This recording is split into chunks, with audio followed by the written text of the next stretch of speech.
Mirë, me mua në studio është bashkuar avokati I njohur, zoti Romeo Kara. Avokat, mirëmbroma është gjithmonë kënaqësi. Kam thënë. Jesh me mua në ora e fundit. Duhet të them mirëmbroma mirëmjes. Avokat, sot në fakt është shtyrë seanca për lirimin e Metës për në datë 26 qershor, pak duket se ka dorëzuar prova të reja korrupsioni për çiftin Meta Kryemadhi në fakt, pasi kam përdorur një kartë të biznesmenit Ardian Shatku, kushëri I Kryemadhit. Por çfarë provash të tjera mund të paraqis pak në vijimsi dhe çfarë do të thotë kjo për procesin që pritet të zhvillohet në 26 qershor? Zakonisht kur kërkohet lirimi nga masa arrestet për revokimi kësaj mase, në thelb mund kemi të bëjmë me pafajësinë, pra për të treguar që personi nuk është fajtor, pra është një hap I parë. Pastaj ka të bëjë dhe me natyrën e vetë çështjes, nuk është person I rrezikshëm, nuk mund të bëjë vepra të tjera penale, nuk mund ndikojë në integritetin e procesit, tjetërsoj provat, të intimidojë dëshmimtarët e tjerë, pra ose të ketë rrezikun për t'u larguar. Po kur kemi në këtë seancë që do të është shtyrë për datën 26, kemi paraqitje një prove të re, tregon që hetimi vazhdon dhe jo më që kjo mas arresti është vendosur mbi disa prova, po tani kemi dhe një provë tjetër që përforcon. Pra ne mund të kemi edhe prova tjera në të ardhmen, duke menduar që do t'i bëhet një analizë deri në një udhtim deri në origjinë, si ka filluar historia e kësaj karte apo e kartave tjera, dhe shpenzimet që janë përfituar nga I treti. Pse dyshohet se ka edhe karta të tjera? Po. Unë mendoj që mund të përdorur çifti Kryemadhi Meta? Mu mos jemi sakt, po është folur për shpenzime mbase luksi, po dhe mjekësore në Austri, Francë, SBA, e në vende tjera, dhe mendoj që janë dërguar letër porosi, ka bashkëpunime me prokuroritë e huaja, me zyrat huaja, edhe me lobimet dhe me tjera, edhe është e bindur organi I akuzës që ka përfitime, pra ka fshehje pasurie për mua dhe mund ta shtoj akuzën, ta përforcoj atë, dhe ka përfitime të palishme. Shiko avokat, SPAK thot se ka prova të reja korrupsioni për Metën. Ju thoni se mund t'i shtohet edhe një akuzë, si që është fshehje e pasurisë. Por ndërkohë, avokati I Metës sot tha se atë po e mbajnë pa drejtësisht në burg, pa prova, dhe nga ana tjetër nuk kanë ofruar garanci pasurore për Metën, për të dalë nga burgu, për t'u liruar, pasi sipas avokatit, ish presidenti Meta nuk ka si pasuri të luajshme, ashtu edhe të paluajshme. Por, fillimisht, a mendoni ju se garancia pasurore do e nxirrte Metën nga burgu? Nuk jam I qartë. Ka ofruar për ndryshimin e masës së arrestit garanci pasurore? Jo, nuk e ka ofruar, e kam pyetur gazetarët sot avokatin, Kujtim Cakrani, dhe publikisht ka thënë që ne nuk ofrojmë pasuri garancore, pasi ish presidenti nuk disponon asnjë lloj pasurie. Nuk ka çfarë pasuri. Atëherë nuk ka rënë në gafër, është treguar I kujdesshëm avokati, se po të thotë që nuk ka asnjë lloj pasurie dhe pastaj të ofrojnë garanci pasurore, kjo e fut e bën qesharak mbrojtje, domethënë. Nëse e ka bërë këtë, është e bërë korrekt si avokat, por nuk do të thotë se klienti I tij është I pafajshëm. Pra nuk e shpëton garancia pasurore, po thoni, edhe nëse ajo ofrohet për të dalë nga burgu. Nuk është kushti vetëm garancia pasurore. Pra, kur kemi të bëjmë me krime të rënda, tani ti mund të akuzohesh për miliona dhe mund të ofrosh miliona euro ose 10 miliona euro dhe ofron garanci pasurore, një pasuri që në base nuk ka vlerë dhe ke 10 pasuri tjera jashtë dhe mund të largohesh edhe ta bësh të vështirë pastaj rikthimin përpara procesit. Kështu që unë mendoj që do të kemi një debat në gjykat, do të paraqitet kërkesa e avokatit, do të paraqitet prova e SPAK-ut, prova re, do të kemi debat mbi këto prova.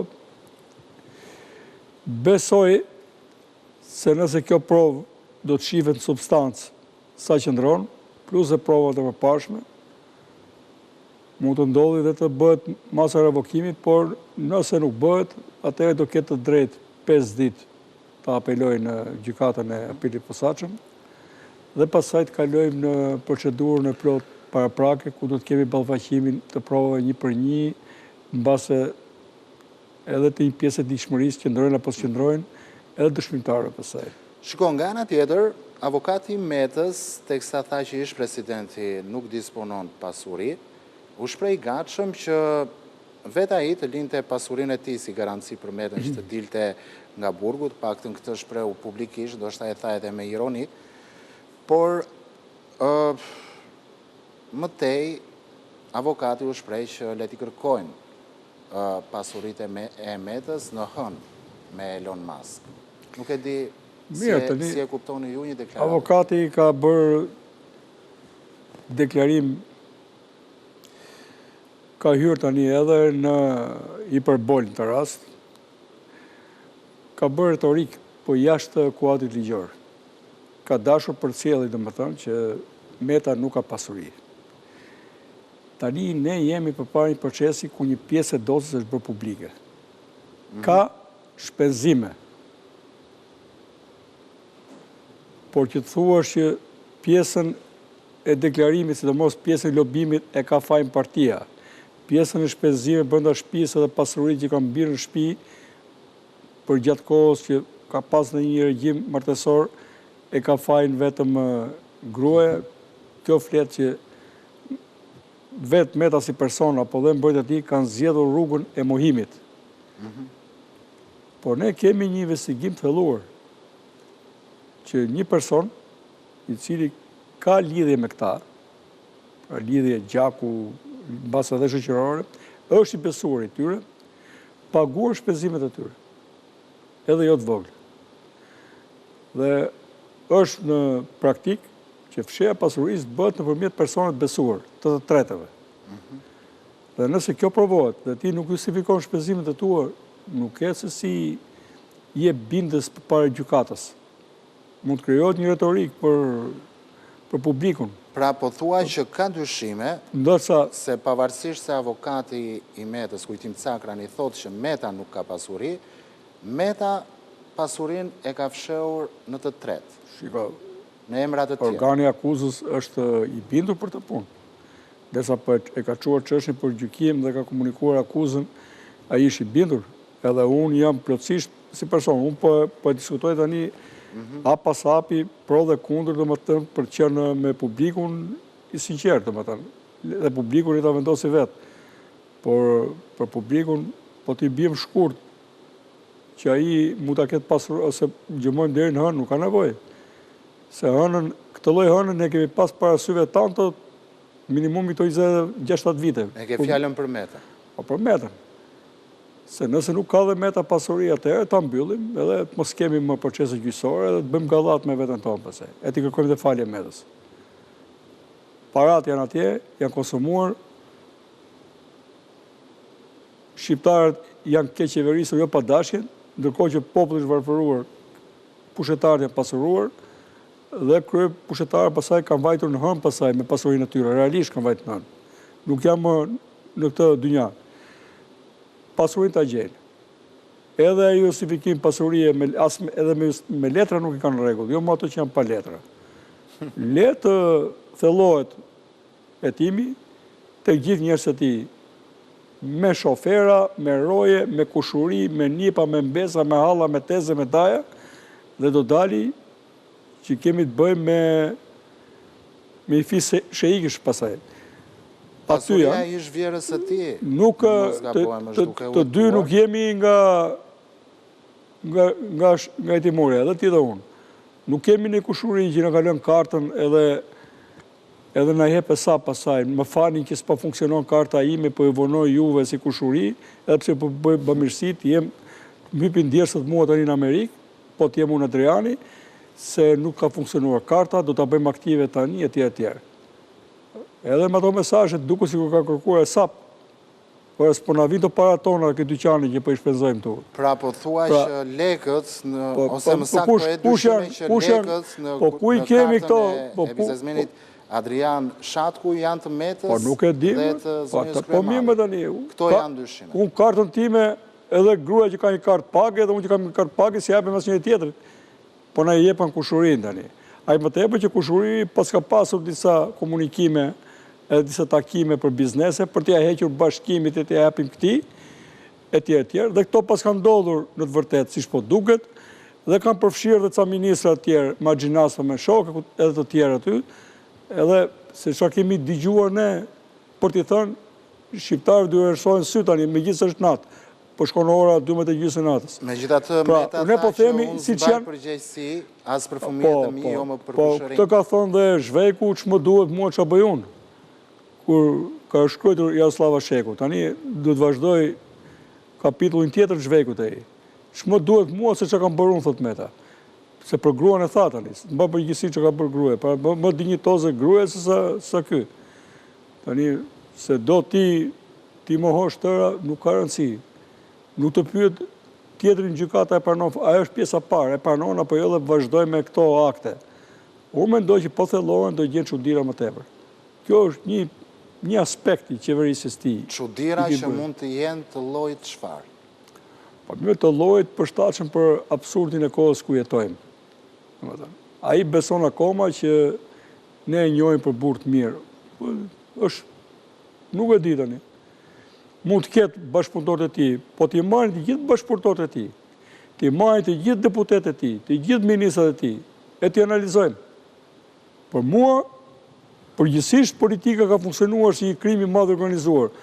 Po në qoftë se themi që ka parti band, e para është e këtij. E të shohim edhe me telefonit celulare, ka dhe aty për të gjendur, në dijenin time, po kjo duhet provuar nga organe e akuzës. Ka qenë një telefonit celulare që e çonte një job 500.000 euro çdo muaj. Ta gjenë. Edhe kujt periudhë ka përkitur. Tani na flasin sikur nuk dinë, ne këtu kemi qenë. E morën Shqipërinë, e futën xhepa, e nxorën dhe jashtë shtetit. Në një farë mënyrë avokat po e dyshime që pasuria e Metës. Jo, pasuria e tyre për mua kur dalin këto 20-30 vila më duket në emrat e deputetëve të LSI-s, ish LSI-s. Po gjithë s'është vetëm ai Meta, po këta vetëm i mori. Po dhe detorët e prokurimeve që ka pasur, po dhe tjerë. Ne ta shkulim me gjithë rënj. Kështu kap Metën për ta bërë që të bëhet Meta shembull që ne ta mbushim mendje që u dënua dikush, po jo më. Ata ka qenë band, për mua kartel. Tani zotëria ka njerëz që kanë qenë rreth tij edhe janë akoma në tavë, në qarkullimin e pistë të paras këtu që kemi ne. Se ky treg është akoma i pistë. I kemi parë gjithë si mori ky, vetëm i mori ky. Se është një ekip ai, dikush e pason topin nga korner, dikush e bën golin. Edhe pasaj pikët i merr kush i merr pronari ekipit. Tani si mori ky zotëria, si bëri ky, si realizoi këto punë. Pra aty ka dalë, aty për mua duhet zgjerohet hetimi, edhe të mos merremi tani është apo s'është në burg. Meta i takon të rinë qeli, e kanë arrestuar me etik apo pa etik, ata e din mirë pse kanë arrestuar ashtu dhe ai e di shumë mirë pse kanë arrestuar ashtu. Ne duhet të shohim apo krijohet e vërteta e plot, edhe le ta mësojmë mirë, që herë tjetër të mos shkojnë njerëzit të militojnë nëpër partira, edhe të përfundojnë pastaj duke tradhtuar një tjetrin. Jo, kanë vjedh bashk, ta paguajmë bashk, sado qoftë numri i tyre. Megjithatë të presim e të shohim se çfarë provash të reja do paraqes pak, ne do jemi sërish të ftuar bashkë. Shpresoj Emiliano dhe Jerë, këto janë cingërima, u zjatëm shumë dhe me këtë lloj hetimi. Ka pafund në çdo vend ku kanë pasur minimumi ministrit, ta kanë hyrë dhe në krahun tjetër, se pamë që kanë kërkuar nder dhe krahun tjetër. Ke aty AKBN, e të tjera që janë përfolur, ja kanë thonë njëri tjetrit dhe në publik, e kanë akuzuar njëri tjetrin. Tani, ku janë këto? U harruan këto? Megjithatë dosja... Edhe administratorët e tyre që na kanë dalë si pronar të mëdhej tani janë bërë biznesmen. Po kështu do vazhdojmë ne. Po kur mos u legalizoft kjo Shqipëri, nëse ne do ta kthejmë tani atë hajdutin e parave publike në biznesmen të ndershëm e ta fillojmë, kjo është amnisti për mua, kjo lloj drejtësie. Qofse nuk e bëjmë të punë, atëherë është e kotëm atë. Avokati ishte kënaqësi. Kënaqësi për mua këtë mbrëmje.